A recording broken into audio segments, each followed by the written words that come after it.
Bismillahirrahmanirrahim. Assalamualaikum warahmatullahi wabarakatuh.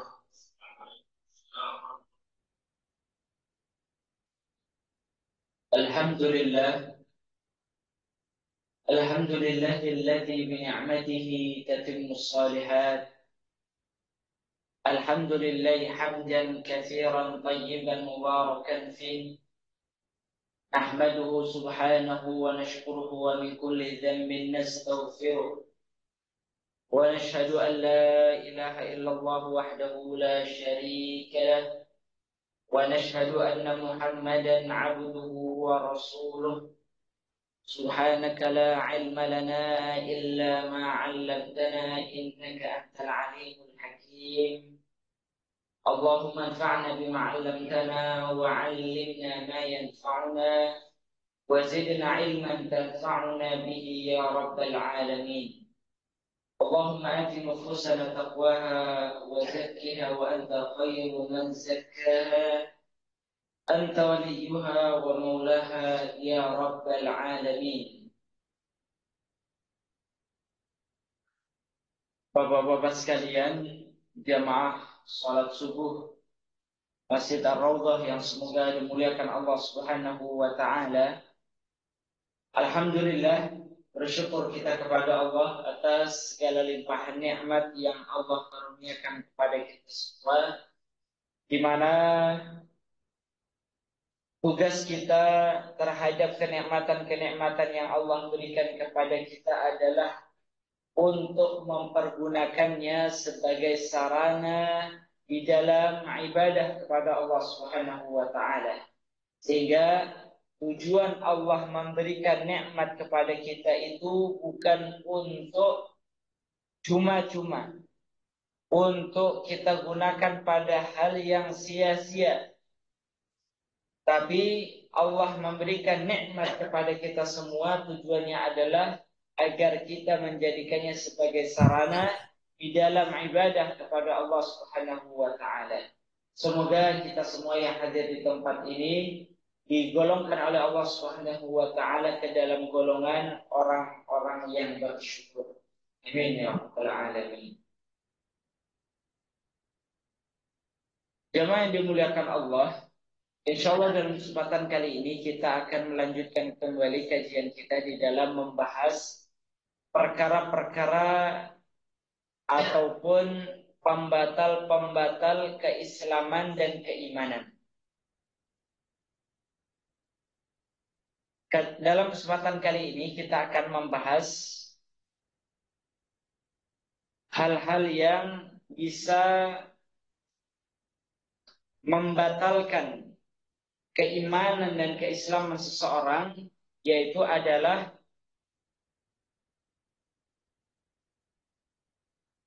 mengingkari perkara yang wajib diketahui di dalam Islam.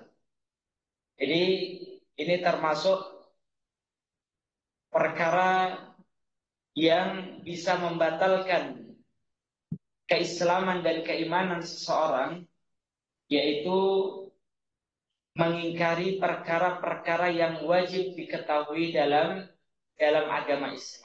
Dalam istilahnya yaitu adalah ingkar hukmun ma'lum minad din bidarurah.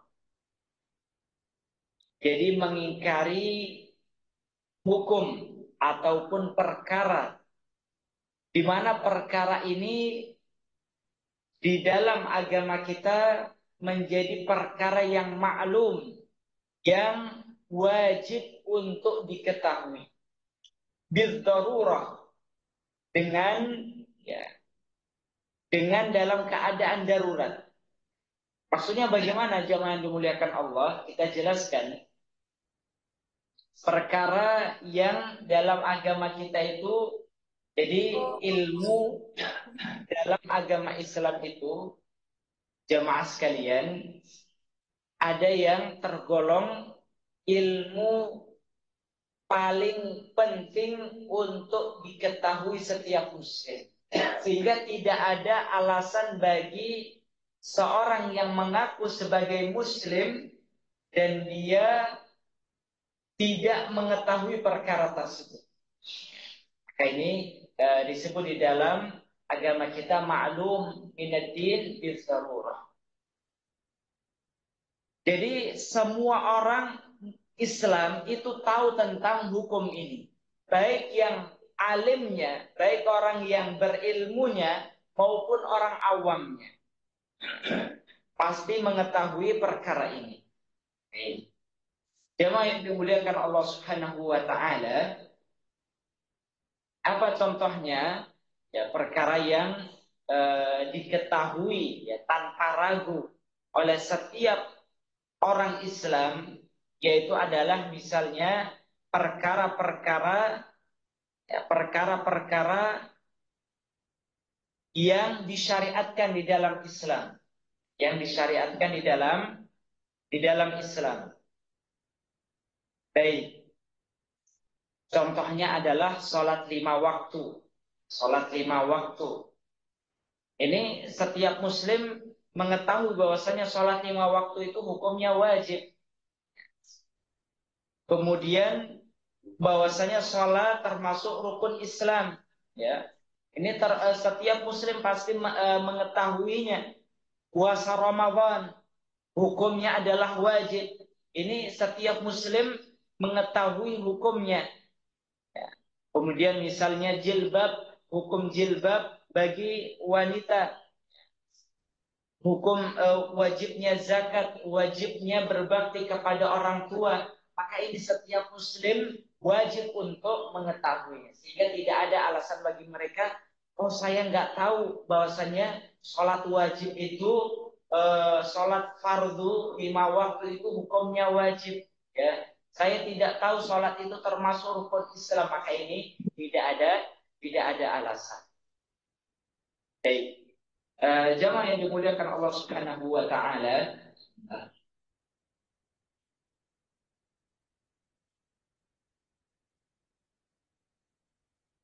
termasuk juga perkara-perkara yang diharamkan. Kalau tadi perkara-perkara yang diwajibkan, maka termasuk perkara yang tidak ada alasan bagi seorang muslim untuk tidak mengetahuinya, yaitu adalah perkara-perkara yang diharamkan. Misalnya haramnya zina, haramnya mencuri, haramnya ya perbuatan-perbuatan yang lainnya, perbuatan syirik dan lain sebagainya. Maka perkara-perkara yang diharamkan ini yang kita sebutkan tadi, maka ini sesuatu yang wajib untuk diketahui oleh setiap muslim.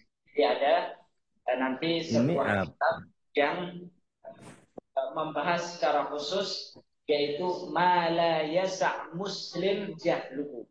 Ya, ada sebuah kitab buku yang berjudul ma la yasa' muslim jahluhu. Perkara-perkara yang tidak boleh bagi seorang muslim untuk tidak mengetahui.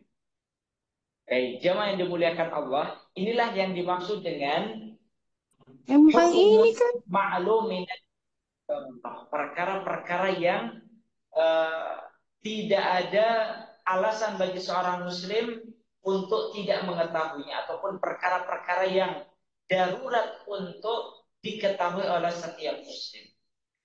Baik, meskipun nanti kalau misalnya ini terlepas dari misalnya orang yang baru masuk Islam, ya belum lama masuk Islam, kemudian belum mengetahui beberapa kewajiban-kewajiban, maka ini yang dikecualikan. Ataupun orang-orang yang tinggal di daerah yang sangat ya sulit untuk mendapatkan akses ilmu, ya, maka ini juga termasuk hal-hal ataupun orang-orang yang dikecualikan.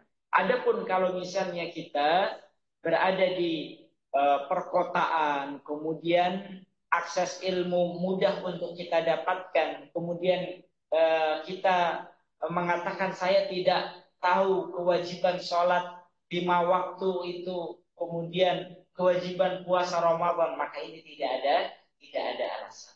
Nah, jamaah yang dimuliakan Allah, jadi kalau ada orang yang mengingkari perkara-perkara yang kita sebutkan tadi, perkara-perkara yang disyariatkan, diwajibkan, ataupun perkara-perkara yang diharamkan, dan ini pengetahuannya merupakan pengetahuan umum, ya, diketahui oleh orang alim maupun orang awam, maka kalau ada yang mengingkari perkara-perkara tersebut, ini bisa menyebabkan seseorang keluar dari Islam, membatalkan keislamannya dan keimanannya.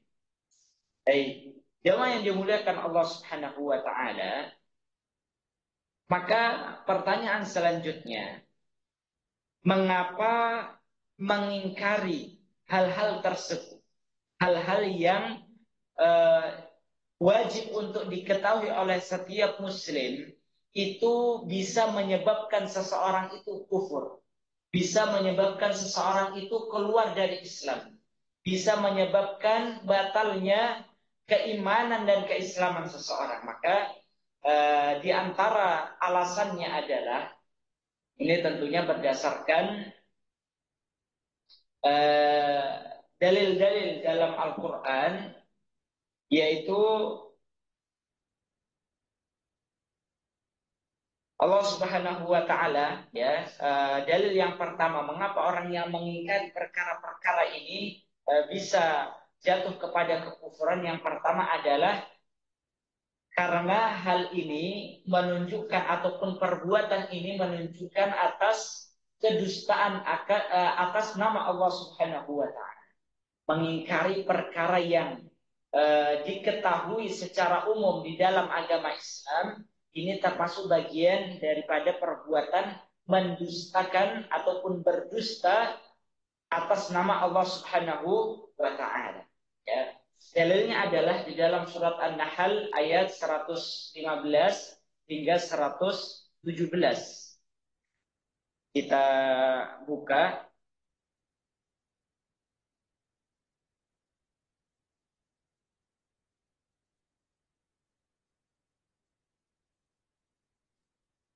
Allah Subhanahu wa taala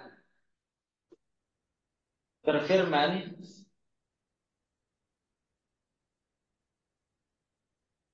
ولا تقولوا لما تصف ألسنتكم الكذب هذا حلال وهذا حرام لتفتروا على الله الكذب إن الذين يفترون على الله الكذب لا يفلحون.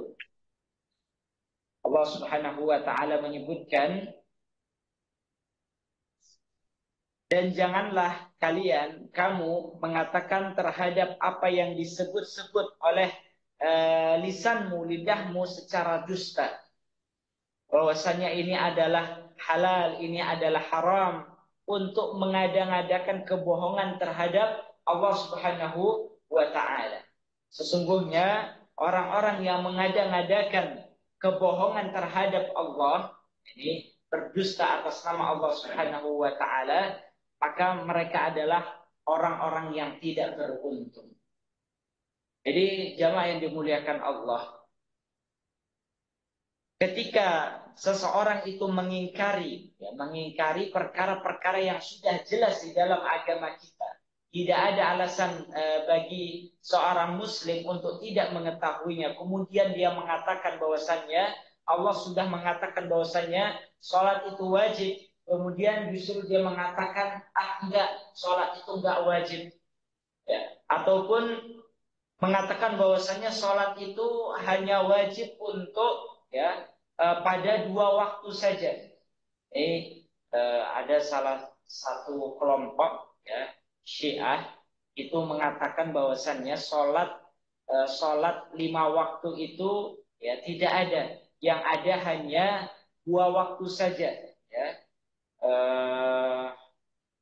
Kalau tidak salah, ya, sholat yang tidak ada itu sholat asar, ya, sholat asar atau sholat zuhur. Ya, intinya mereka mengatakan bahwasannya sholat wajib itu hanya 2 waktu saja.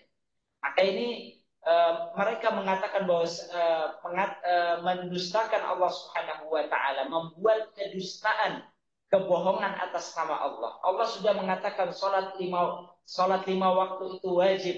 Kewajiban bagi seorang muslim dalam sehari semalam itu adalah sholat 5 waktu. Kemudian dia mengatakan bahwasanya tidak, ya Allah itu hanya mewajibkan kita untuk sholat dalam 2 waktu saja. Ini merupakan bagian kedustaan atas nama Allah Subhanahu wa Ta'ala. Ataupun yang lainnya, menghalalkan sesuatu yang Allah haramkan, ya, ataupun mengharamkan sesuatu yang halal. Nah, ini harus berhati-hati. Ya, kita harus berhati-hati. Ini yang pertama, alasan yang pertama.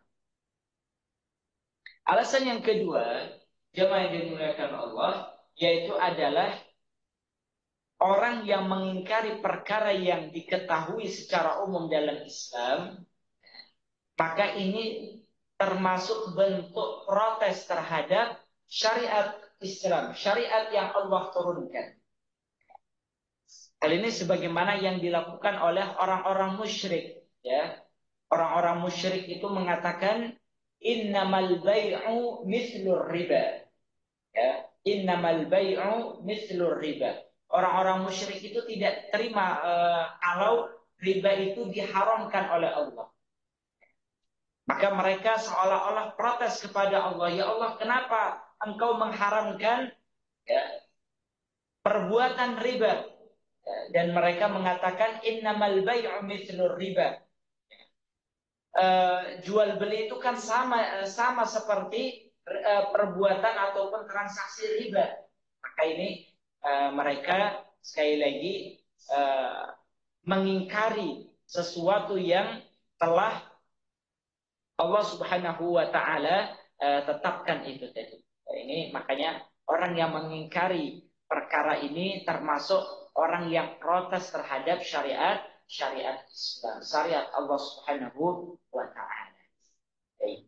Kemudian demikian juga jemaah sekalian, orang yang mengingkari perkara yang diketahui secara umum dalam Islam, ini menunjukkan bahwasannya dia tidak ridha, ya, dia tidak ridha Allah itu sebagai Rabb-Nya. Padahal jemaah yang dimuliakan Allah, kita sering membaca dalam sholat kita, dalam surat Al-Fatihah, Alhamdulillahi Rabbil Alamin. Segala puji bagi Allah, Rabb semesta alam. Apa arti Rabb semesta alam itu jemaah sekalian? Kata Rabbun, ya, kata Rabbun ini Rabbul Alamin, Rabb semesta alam, maknanya adalah Allah yang, ya, menciptakan segala sesuatu yang ada di alam semesta. Allah yang memberikan rizki kepada setiap orang yang ada di alam semesta ini. Allah yang mengatur seluruh apa yang terjadi di dalam alam semesta ini. Mengatur seluruh apa yang urusan hidup kita, termasuk syariat-syariat yang Allah turunkan, ini bagian daripada makna Rabbul Alamin. Jadi kalau ada orang, ya, Allah itu sebagai, ya, kita sebagian orang mengatakan ataupun kita sering membaca raditu billahi rabba wa bil islami dina wa bi Muhammadin nabiyyan wa rasul. Ya. Kita sering mengulang-ulang doa raditu billahi rabba. Aku ridha Allah itu sebagai Rabb kami. Apa maknanya itu jemaah sekalian? Ya, maknanya adalah, ya Allah, aku ridha dengan segala keputusan. Ya Allah, aku ridha terima terhadap seluruh aturanmu. Terhadap seluruh apa yang engkau putuskan. Terhadap seluruh apa yang engkau syariatkan. Jadi kalau ada orang yang mengingkari, ya, perkara yang Allah syariatkan, Allah wajibkan, ataupun perkara yang Allah haramkan, maka ini menunjukkan dia tidak ridha terhadap Allah sebagai Rabb. Meskipun dia mengulang-ulang dalam setiap harinya, Alhamdulillahi Rabbil Alamin, mengulang-ulang kalimat raditu billahi Rabba, tapi dia mengingkari, ya, dia mengingkari hukum Allah, maka ini menunjukkan ketidakridhoannya ya Allah sebagai Rabb-nya itu. Ini yang ketiga jamaah yang dimuliakan. Yang keempat, mengapa seseorang yang mengingkari perkara yang diketahui secara umum dalam Islam itu bisa mengeluarkan dia dari Islam? Karena alasan yang keempat adalah ini termasuk perbuatan bagian daripada mencela sifat-sifat Allah Subhanahu wa taala. Jadi kalau ada orang yang melakukan pengingkaran, ya, maka pada dasarnya secara tidak langsung dia sedang mencela sifat-sifat Allah Subhanahu wa taala. Di antaranya adalah sifat ilmu Allah. Orang yang mengingkari perkara yang telah Allah syariatkan, Allah haramkan, ini seolah-olah dia lebih tahu dari Allah. Ya, dia lebih tahu dari Allah. Allah sudah menetapkan A, dia justru mengingkarinya. Ah, enggak seperti itu. Ya, misalnya hukum masalah waris misalnya, ataupun masalah-masalah yang lainnya. Ah, enggak seperti ini. Oh, ini sudah enggak sesuai dengan zaman dan seterusnya. Ini seolah-olah dia lebih tahu dari Allah Subhanahu wa taala. Padahal Allah Subhanahu wa taala adalah wallahu alimun khabir. Allah itu maha mengetahui dan maha, ya, bijaksana dan lain sebagainya. Ilmu Allah itu mencakup segala sesuatu, baik yang terjadi pada zaman dahulu dan apa yang akan datang, itu Allah mengetahui.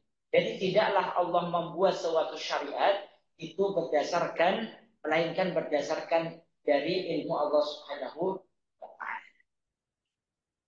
Dan jamaah yang dimuliakan Allah, termasuk juga alasan mengapa seorang yang mengingkari perkara yang wajib diketahui dalam agama Islam itu bisa membatalkan keimanannya, karena ini seorang itu disebut kufur karena mengingkari perkara-perkara ini, karena ini bisa membatalkan keimanan dan keislaman. Mengapa demikian? Kita harus merujuk kembali makna arti dari iman. Apa itu iman, jamaah sekalian? Iman itu artinya adalah, ya, mengakui dan membenarkan. At-tasdiq. Iman itu artinya adalah at-tasdiq, yaitu membenarkan segala apa yang Allah tetapkan, yang Allah wajibkan, yang Allah haramkan, maka kita mengakuinya dan membenarkannya. Ini makna daripada iman.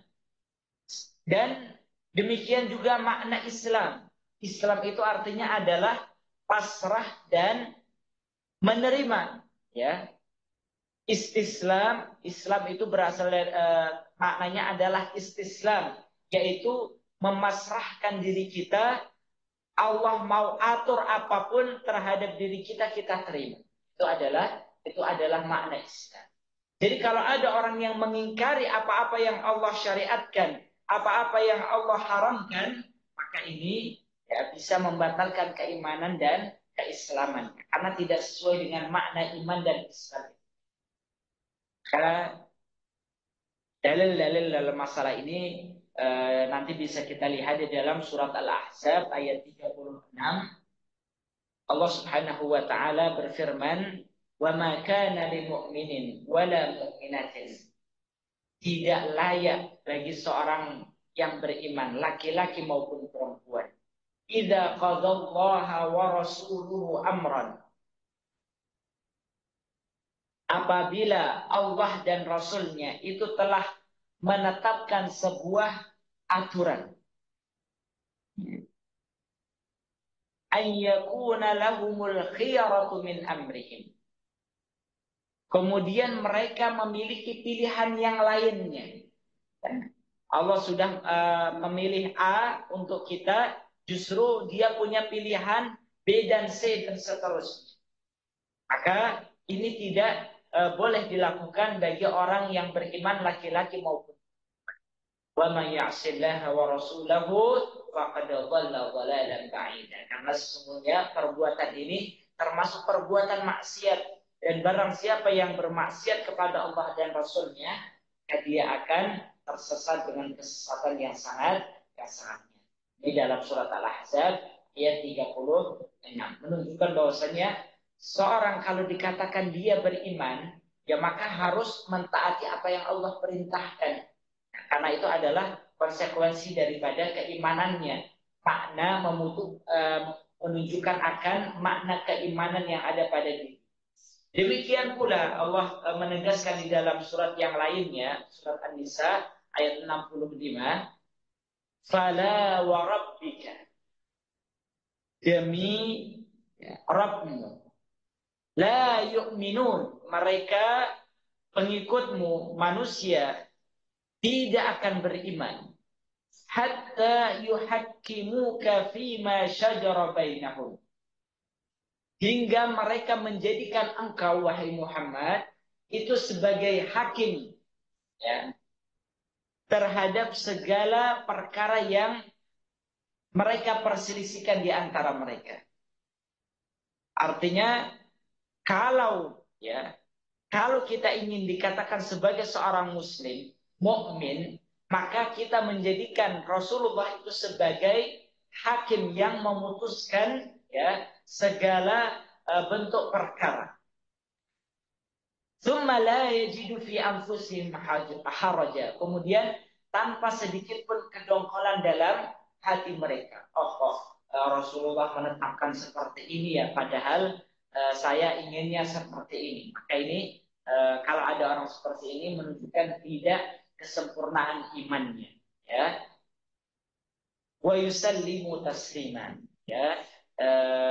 Kemudian mereka betul-betul memasrahkan diri mereka. Ini makna daripada Islam itu. Baik jamaah yang dimuliakan Allah.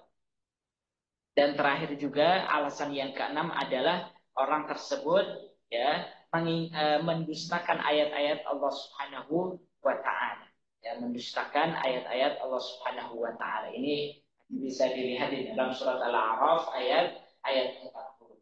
Jadi intinya jamaah yang dimuliakan Allah, keenam alasan ini menunjukkan bahwasannya menjadi dalil bahwasannya orang yang mengingkari perkara-perkara yang sudah ijma, ya, artinya disepakati oleh para ulama ini maksudnya adalah secara turun-temurun sejak zaman para sahabat, tabi'in, tabi'ut tabi'in. Meskipun mereka makna daripada kesepakatan para ulama itu bukan kesepakatan ulama dalam satu masa saja, tidak, tapi kesepakatan ulama dalam, ya, rentetan generasi dan generasi para sahabat, tabi'in, tabi'ut tabi'in. Mereka sepakat di dalam hal tersebut. Contohnya para sahabat, ya, sejak generasi sahabat sampai generasi ulama pada hari ini, ya, semuanya sepakat akan kewajiban sholat 5 waktu. Ini menunjukkan ijma para ulama dan yang lainnya. Jadi orang yang menyelisih ataupun mengingkari perkara yang sudah jelas, ya, diketahui di dalam agama kita ataupun sudah menjadi ijma kesepakatan para ulama, maka ini bisa membuat dia, ya, keluar dari Islam. Jamaah yang dimuliakan Allah, kita bahas sedikit perkara yang disepakati oleh para ulama itu ada dua, ya. Yang pertama, perkara ijma yang belum banyak diketahui oleh orang. Ya. Dia secara hukumnya, ini hukumnya adalah ijma, tapi belum banyak diketahui oleh orang. Contohnya adalah misalnya hukum, ya, hukum musik misalnya. Ini para ulama ijma akan hukumnya, ya, akan hukumnya. Tapi kebanyakan orang belum banyak mengetahui tentangnya. Demikian juga misalnya contoh para ulama itu ijma dalam hukum waris misalnya. Orang tua mendapatkan jatah waris. Ya. Ini para ulama ijma sepakat Termasuk juga misalnya laki-laki mendapatkan 2 jatah dari perempuan. Ini para ulama sepakat. Namun karena eh, eh, sebagian orang belum banyak yang mengetahui tentang hukum ini, maka sehingga kalau ada yang mengingkari perkara ijma yang belum banyak diketahui oleh orang, maka tidak orang yang mengingkarinya tidak langsung serta merta dihukumi nikah. Tapi kalau ada orang yang mengingkari yang kedua jenis perkara yang ijma, perkara yang disepakati oleh para ulama dan sudah diketahui oleh umumnya kaum muslimin. Ya, contoh tadi sholat, ya, haramnya makan apa namanya babi misalnya, ya, ataupun homer misalnya dan lain sebagainya. Ya, maka ini kalau ada orang yang mengingkarinya maka dia bisa keluar dari Islam. Dari jamaah yang dimuliakan Allah Subhanahu wa taala, selanjutnya ada beberapa model, ya, ada beberapa model dari orang-orang yang mengingkari perkara yang sudah disepakati oleh para ulama, sudah ijma dan diketahui oleh setiap orang. Ya. Jadi orang-orang yang mengingkari perkara yang sudah ijma dan diketahui secara umum itu ada beberapa modelnya, jemaah sekalian. Yang pertama, ya, orang yang menolak, ya, mengingkari secara terang-terangan tanpa menggunakan ataupun menolak tanpa menggunakan dalil. Ya. Pokoknya saya mengingkari sholat wajib itu. Ya. Apa argumentasi Anda? Tidak ada. Pokoknya saya menolak saja. Ini model yang pertama. Maka orang yang seperti ini bisa keluar dari Islam. Ya.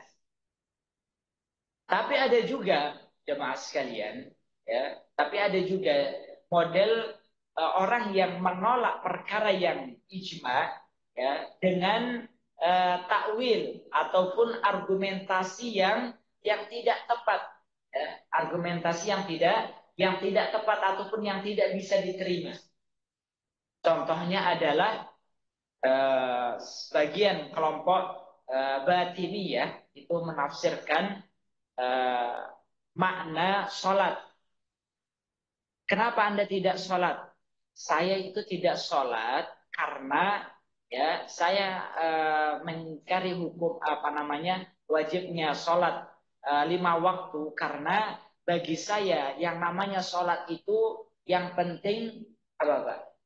Istilahnya dalam bahasa Jawa iling. Nah, yang penting iling, yang penting ingat. Dalilnya pakai dalil juga Pak. Wa aqimis sholata lidzikri, ya. Dalil dalam Al-Qur'an wa aqimis sholata lidzikri dan dirikanlah salat untuk mengingatku kata Allah.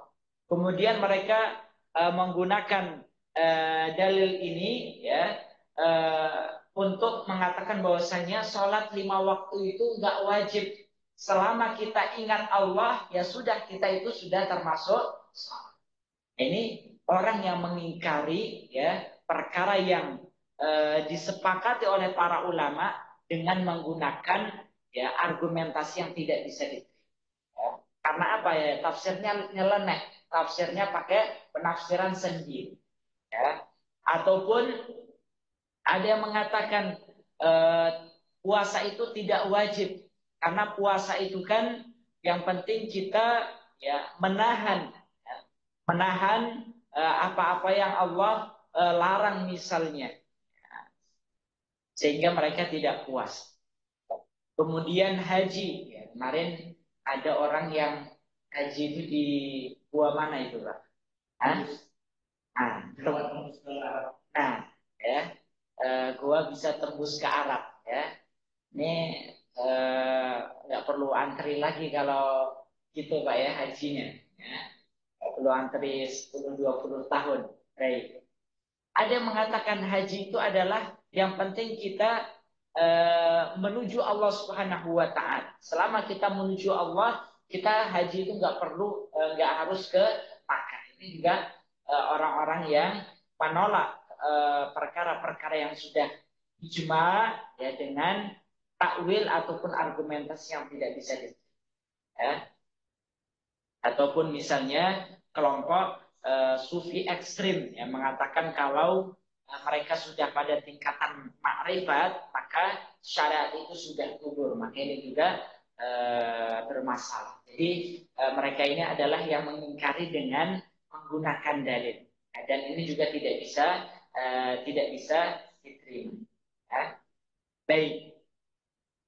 Selanjutnya jemaah sekalian, apa hukum ya hukum bagi orang yang mengingkari perkara yang sudah disepakati dalam ajaran Islam?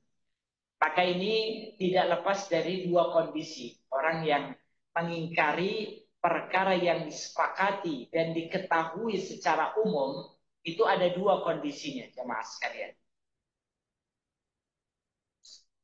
Yang pertama, ya, dia tidak tahu, ya, dia tidak tahu perkara tersebut meskipun semua orang itu tahu, ya.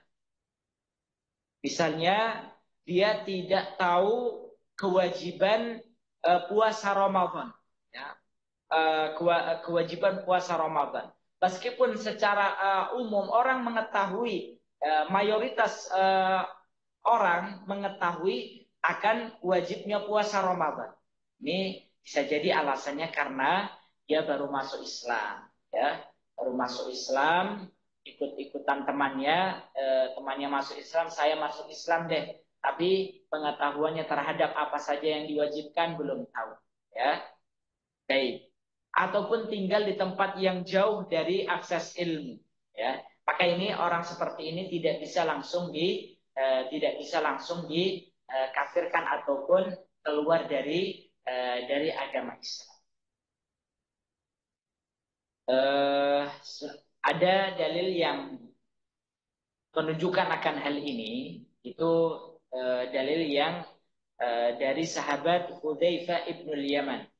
Hudzaifah ibnul Yaman, di mana Rasulullah Shallallahu Alaihi Wasallam bersabda, "Yadrusul Islam kama yadrusul washyut thawb." Ajaran agama Islam itu akan pudar sebagaimana pudarnya baju kita, Pak. Ya. Baju putih dipakai bertahun-tahun, ya, sampai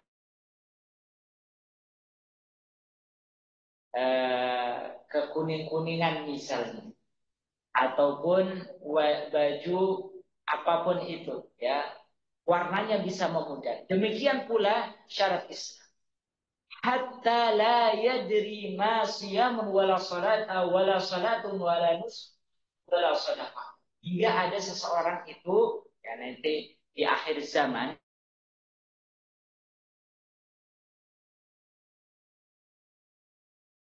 salat akan kewajiban eh, yang lainnya termasuk sedekah dan lain sebagainya, maka ya ditanyakan, ya, kecuali mereka hanya mengingat kalimat la ilaha illallah saja yang diwariskan oleh leluhur mereka, ya, kakek-kakek mereka. Maka para sahabat bertanya, "Wahai Hudzaifah, ya, bagaimana orang ini? Apakah dia masih disebut sebagai seorang muslim?" Ya, maka sahabat Hudzaifah mengatakan, "Tunjihim minan nar." Ya, mereka selamat dari neraka. Ya, bisa jadi ya tadi karena keterbatasan akses ilmu dan seterusnya. Baik. Ada juga yang kedua, jamaah sekalian, dia tahu hukumnya, ya, hidup di tengah kaum muslimin, sudah lama masuk Islam, ya, bahkan dia sebagai tokoh agama dan lain sebagainya, kok mengingkari hukum Islam. Profesor, doktor menghalalkan zina, ada nggak, Pak? Ada. Menghalalkan homoseksual, ada nggak? Ada. Mendukung LGBT, ada nggak? Ada. Nah, ini maksudnya. ya. Dia hidup di tengah-tengah kaum muslimin, telah lama masuk Islam, mengaku sebagai seorang muslim muslimah, ya, bahkan dikasih gelar cendekiawan muslim, ya. Kemudian menerima perbuatan LGBT dan sebagainya. Maka ini bisa mengeluarkan dia dari agama Islam, ya. Baik jamaah yang dimuliakan Allah Subhanahu wa taala, maka ini kita harus berhati-hati, ya. Kita harus berhati-hati. Maka terakhir jamaah sekalian, peringatan, ada beberapa kondisi, ya, orang terhadap perkara yang jelas-jelas Allah haramkan secara ijma, secara kesepakatan. Yang pertama, kalau ada orang melakukan perbuatan yang Allah haramkan, ya, misalnya zina atau mencuri atau yang lainnya, dia melakukan perbuatan tersebut, kemudian mengakui akan keharamannya. Sebenarnya saat dia melakukan hal tersebut, dia dalam hatinya mengaku ini perbuatan maksiat, ini dosa, ini haram, ya. Kemudian dia merasa berdosa, maka dia tidak keluar dari Islam, ya. Tapi ada juga orang yang dia melakukan dosa tersebut, tapi mengakui kehalalannya. Ini repot ini, Pak. Ya. Belum lama viral, ya. Eh, Kalau ulama, ya, secara umum rokok itu kalau enggak haram makruh, ya. Ini ada yang menghalalkan. Nah ini dia berbuat dosa dan mengakui akan kehalalannya, ya, mengakui akan kehalalannya. Ini bisa menjerumus kepada kekafiran itu tadi. Nah, ini yang kedua. Ada juga yang ketiga, dia tidak berbuat dosa tersebut, tidak melakukan dosa tersebut. Contohnya, dia tidak melakukan perbuatan LGBT, tapi dia mendukung, mengakui kehalalannya. Ini juga bisa menyebabkan dia keluar dari Islam. Karena apa? Kedua-duanya, yang kedua dan ketiga ini termasuk dalam makna menolak hukum Allah Subhanahu wa taala. Ya, maka kita harus berhati-hati. Baik jemaah yang dimuliakan Allah, demikian yang dapat kami sampaikan. Dan kurangnya kami mohon maaf. Selanjutnya kalau ada tanya jawab kami persilahkan. Allah. Baik yang jamaah online, jika ada yang ingin bertanya bisa langsung bertanya atau chat di kolom komentar. Ya silakan Pak. Waalaikumsalam.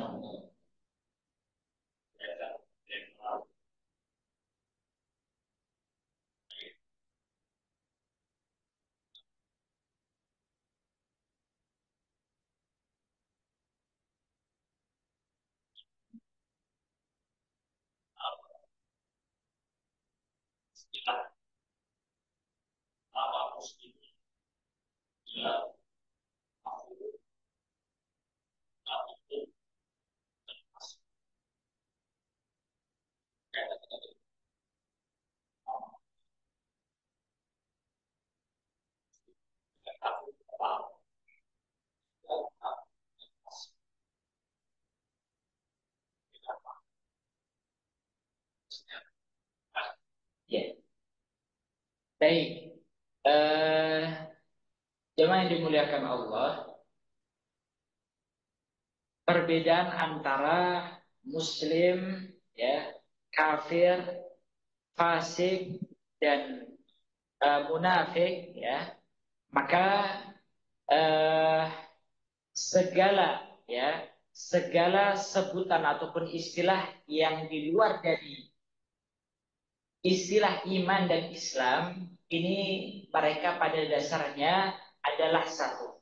Artinya di luar jalur ketaatan kepada Allah Subhanahu wa taala. Pada dasarnya jalan itu hanya dua, Pak. Ya. Jalan itu hanya dua.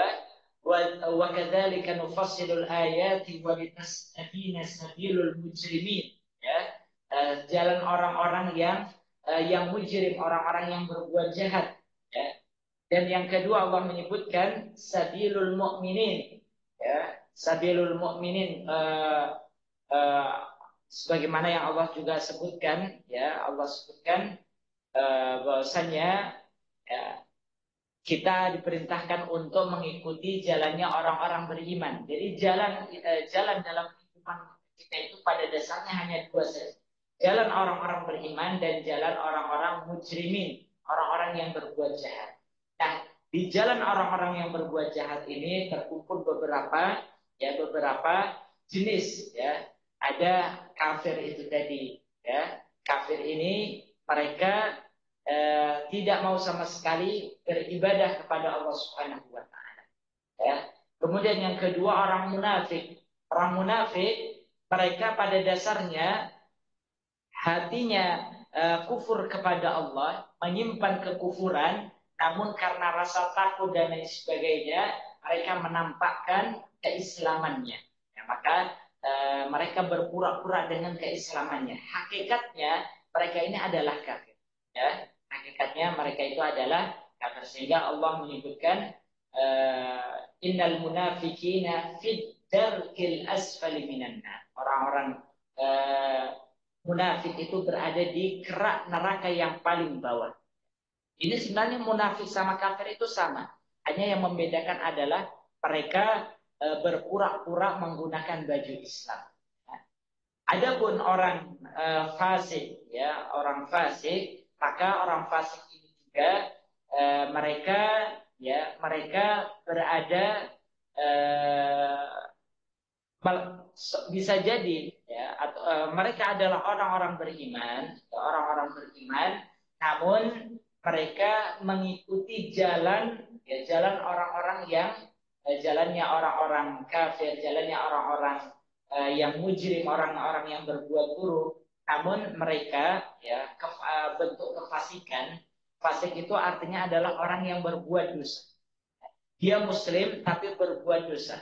Maka ini secara hukum dia muslim, mukmin, tapi keimanannya lemah ataupun keimanannya berkurang.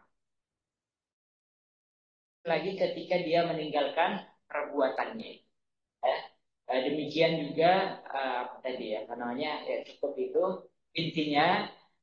Jamaah yang dimuliakan Allah, Allah hanya menginginkan kita untuk berada di jalan orang-orang beriman. Kalau kita sedang belok ke jalannya orang-orang mujrimin itu tadi, ya, bagi orang yang beriman hendaknya segera untuk sadar, bertaubat dan kembali kepada jalan keimanan. Karena kalau tidak, dia terlena di situ, ya. Orang fasik, orang dia mukmin tapi enjoy dengan kefasikannya. Bisa jadi dia akan nanti akhirnya bersama-sama orang-orang kafir di neraka. Ya, demikian, Pak. Allah. Ada yang lain di peserta Zoom?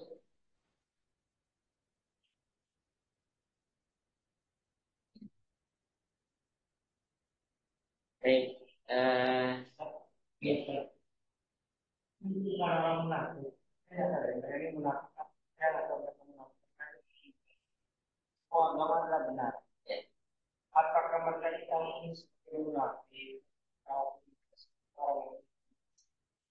atau mereka ya mana banyak loh, maksudnya banyak yang berpikiran semua agama benar, pada akhirnya kita pada Islam.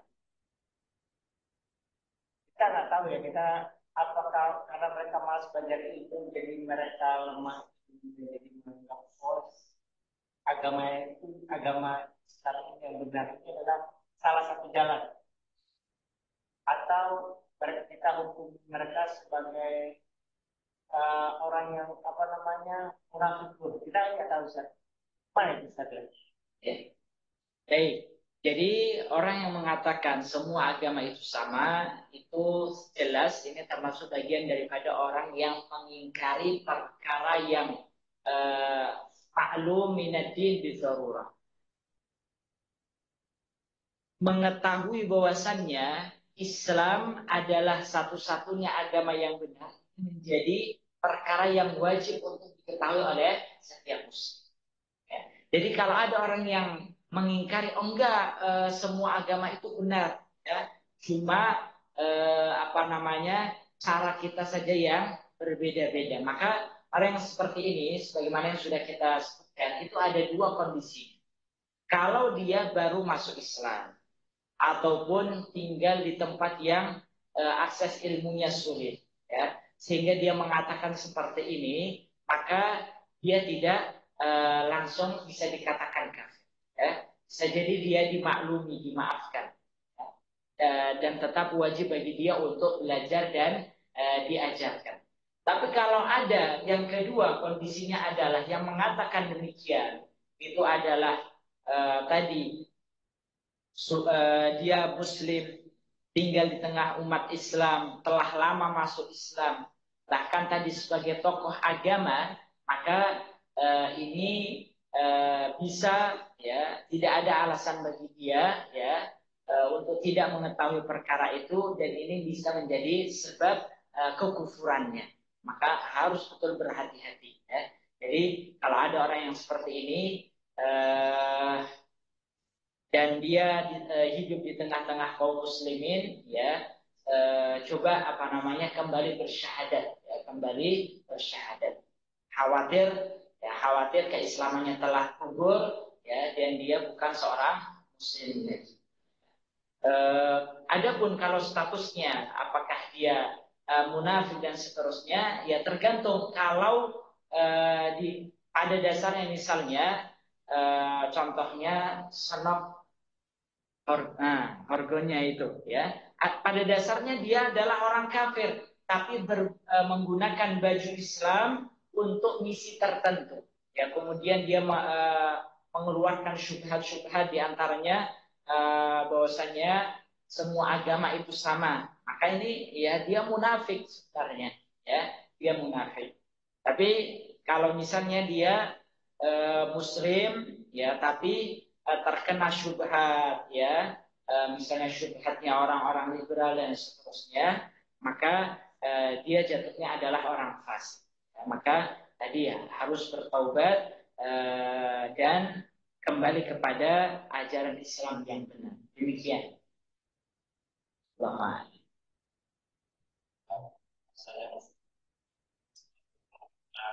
Hmm. Benar-benar masa yang pas. Ya. Ya. Betul. Jadi makna daripada la ilaha illallah, ya, itu kan maknanya adalah an-nafyu wal isbat. Jadi ketika kita mengucapkan la ilaha illallah, itu maknanya adalah mengandung makna an-nafyu wal isbat, peniadaan, ya, dan penetapan, ya. Jadi peniadaan la ilaha, tidak ada ilah yang berhak disembah kecuali Allah, itu artinya kita tidak membenarkan segala sesembahan selain Allah. Artinya selain agama Islam itu batil, salah, ya. Jadi nggak perlu, oh, apa namanya, toleransi dan seterusnya, saya nggak enak, nggak. Jadi eh, kita harus sebagai seorang muslim harus yakin bahwasanya hanya agama Islam yang satu-satunya agama yang benar, selainnya batil ataupun salah. Seperti itu makna kalau orang memahami makna dari kalimat la ilaha illallah. Demikian. Lagi Ustaz, ya. Jadi kan bukan hanya kita orang Islam aja, ya, orang kantor. Kadang-kadang ada teman kantor mengatakan saya sensitif, ya, apa gitu, ya. Saya ini kan karena malas berpanjang lebar berdebat, nggak tahu lah kenapa itu. Boleh nggak usah kejadian seperti itu. Itu kita menghindar dari majelis karena kadang berpikir percuma ya kita menjelaskan, karena apa, intinya dia nggak ini, dia tidak mengakui Allah. Kenapa kita mesti jelaskan hal yang lebih susah? Yang intinya aja dia nggak ini, balik sama sama muslim, kita memberikan pendidikan ya. Apakah jawaban kita ya nggak tahu lah gitu asal tapi kan kita segera menarik diri dari majelis atau media percakapan itu kan kita boleh nggak usah kayak gitu. Jadi eh, ketika ini kondisinya berbeda, ketika seseorang mampu untuk mendakwahi mereka, tentunya mereka berada baik orang yang ateis ataupun orang kafir, ketika apa namanya mereka menyampaikan sesuatu yang batil dan kita memiliki kemampuan untuk menyampaikan, memiliki ilmu, maka wajib untuk kita menyampaikannya, ya, yang benar itu seperti apa. Tapi kalau kita tidak mampu ya secara ilmu ya, penyampaian dan sebagainya, maka cukup kita mengingkari dalam hati. Ya, makanya berlaku kaidah amar ma'ruf nahi munkar. Kalau kita bisa apa namanya dengan tangan kita, dengan lisan kita, ya tidak bisa dengan tangan dan lisan, maka minimal dengan hati, mengingkari dalam hati, ya. Mengingkari dalam hati kita mengingkari apa yang mereka sampaikan ataupun mereka katakan. Ya. Iya, itu selemah-lemahnya kan nggak terlalu ideal, hanya ramai gitu kan. Jadi dia nanti malah kemana-mana besar ya. Ada juga dalam Al-Quran kita perintah untuk apa namanya menghindari fala takhudhu ma'ahum, ya. Kalau kan majelisnya makan siang Ustaz. Ya. Namun kita tiba-tiba tetap makan siang kan. Iya, betul. Oh, baik. Ada dalam Al-Quran, jadi intinya kalau ya, kita diperintahkan untuk ya tadi apa namanya tidak perlu duduk bersama mereka orang-orang yang uh, hatta yahudu fi hadisin ghairi.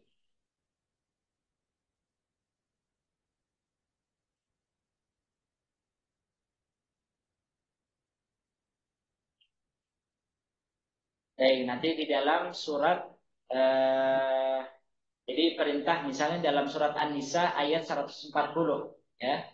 Wa idza sami'tum, ya, wa qad nazzala 'alaikum fil kitabi an idza sami'tum ayatil lahi yukfaru biha wa yustahza'u biha fala taq'udu ma'ahum hatta yahudu fi haditsin ghairi innakum idzan mislahum innallaha jami'ul munafiqina wal kafirina fi jahannam jami'a. Jadi kalau kita ya ketika Allah menurunkan Al-Quran, kemudian apa namanya orang-orang kafir itu mereka akan mendustakannya, bahkan mengolok-oloknya. Maka perintah Allah, fala taq'udu ma'ahum, janganlah kalian duduk bersama mereka sampai mereka merubah topik pembicaraannya. Ya, karena jika tidak, oh iya dan sebagainya, innakum idzan mislahum. Khawatir kita akan digolongkan apa namanya sama seperti mereka, ya. Ataupun dalam surat Al-An'am ayat 68, wa idza ra'aital ladzina yahuzuna fi ayatina fa'rid anhum hatta yahuzu fi haditsin ghairi, ya. Apabila engkau melihat orang-orang yang yahuzu fi ayatina, mengolok-olok ayat-ayat Allah, ya, maka fa'rid anhum, maka tolaklah mereka, ya. Kalau kita bisa bantah ataupun kita bisa tengahi dan lain sebagainya, sehingga mereka tidak membicarakan pembicaraan tersebut, ya. Itu dua perintah, ya, ketika kita mendengar ajaran Islam direcehkan ataupun dihina dan seterusnya, maka sikap kita demikian. Allah. Cukup jamaah ya. Baik. Jamaah yang dimuliakan Allah, demikian yang dapat kami sampaikan. Semoga materi pembatal keislaman, keimanan, mengingkari perkara yang wajib diketahui dalam agama Islam, pahami, dan semoga kita semua terhindar dari perbuatan ini dan Allah Subhanahu wa taala senantiasa memberikan keistiqomahan kepada kita semua, terutama di dalam ibadah siang Ramadan. Semoga Allah memberikan kesehatan keselamatan untuk kita semua hingga bisa menyelesaikan ibadah siang Ramadan. Demikian yang dapat kami sampaikan, lebih dan kurangnya kami mohon maaf. Aqulu qouli hadza wa astaghfirullah li wa lakum. Assalamualaikum warahmatullahi wabarakatuh.